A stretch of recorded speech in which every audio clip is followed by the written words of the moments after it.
is Italy, 64 AD.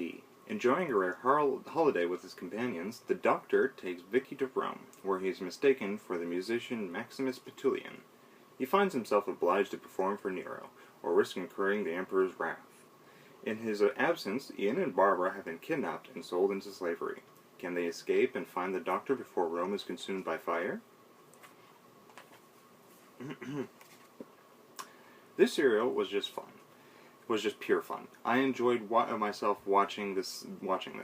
This serial was not well liked at first in 1965, but over time has been accepted and loved by fans and critics alike. In the first story of the Doctor posing as Maximus Pettulian, we have a murder mystery thriller mixed with a political conspiracy thriller, as the Doctor gets more into trouble and sees what goes on in the palace. This was interesting to watch, and had some nice twists to the story, like one of Nero's people secretly being a Christian, for which Nero is famous for burning Christians at night for light during the night. And another twist is how Caesar Nero comes up with the idea of how to burn Rome to the ground. In the scene, the Doctor looks at Nero's plans for Rome. He looks at them through his glasses. Nero enters, and the Doctor turns around and holds his glasses behind his back. Unfortunately, the sun's rays at the same time are shining through the glasses and set the plans on fire. Nero becomes furious, but then gets the idea that in order for his plans to rebuild Rome can be done, he has to burn Rome to the ground. When Rome is set ablaze, Vicky reminds the Doctor about not interfering with history, but he says he didn't. He then realizes he had a part in a historical moment in Earth's history where Rome is burned to the ground. The Doctor chuckles. He actually did not interfere with history, but instead aided it and was a part of history.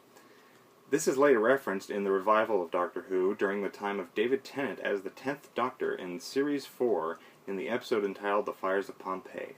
In that episode, the Doctor and his companion, Donna, arrive in Pompeii, and the Doctor tells her that he has not been in Rome since the time Rome burnt to the ground. He says he had nothing to do with it, and then says, probably. I thought it was funny. In the other story of Ian and Barbara being sold into slavery, we get a more thriller, farcical comedy. This story was tense, wondering if Ian and Barbara will see each other again when they were sold off to different people, as well as if they would survive. It was also fun and funny to watch where Barbara works at the palace and Caesar Nero has a crush on her and tries to get her to love him. There's even a scene where Nero chases Barbara around the corridors of the palace and Barbara hides. Nero's wife does not like this and tries to poison her and fails. There's even a scene where Ian fights in an arena, and I have to admit the fight choreography was very well done. This story was fun to watch and worth watching.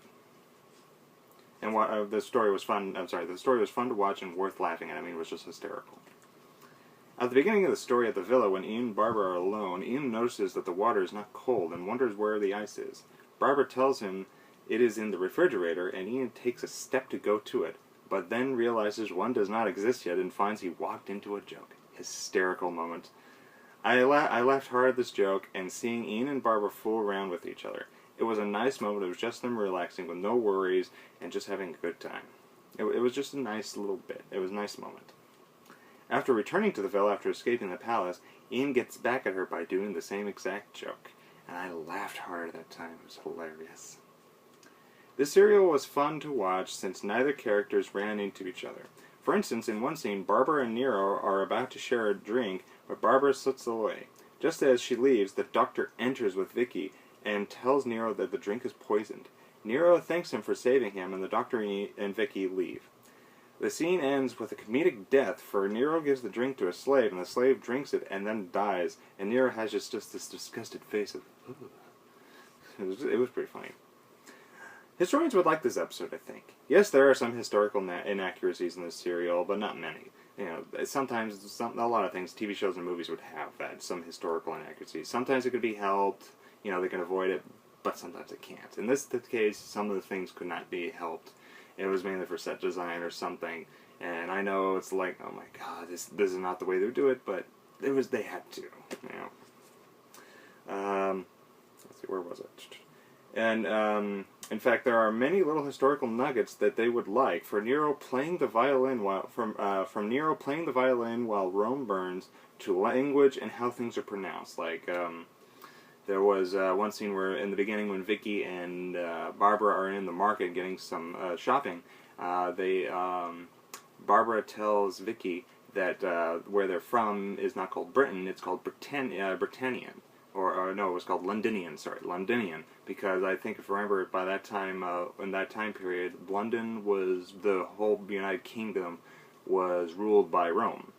So, so that's what it was called, and she was reminding her about that. It was pretty cool. It was a nice little, historical moment. And also there's a reference to, like I said earlier, a reference to Christianity, since Nero was not kind to Christians. I give this serial 4 stars out of 5. It is a shame that not many people liked this serial when it first aired, but I'm glad that people nowadays like it and see how good it really is. Well, that's all for today. Until next time.